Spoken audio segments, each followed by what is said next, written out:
இப்போ வெஜிடபிள்ஸ்லாம் நல்லா மஷ்ரூம் வெஜிடபிள்ஸ்லாம் நல்லா வெந்துடுச்சு. இதில் வந்து 2 டீஸ்பூன் வந்து பெப்பர் போட்டுக்கணும்.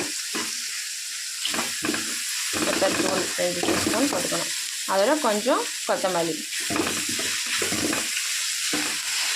கொஞ்சம் சோயா சாஸ் நல்லா மிக்ஸ் பண்ணி விடணும்.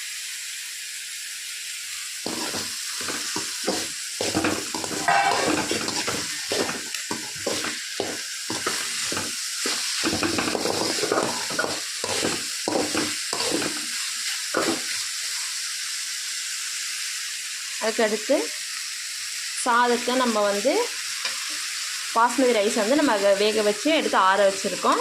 அதை எடுத்து இதில் கொட்டிக்கணும்.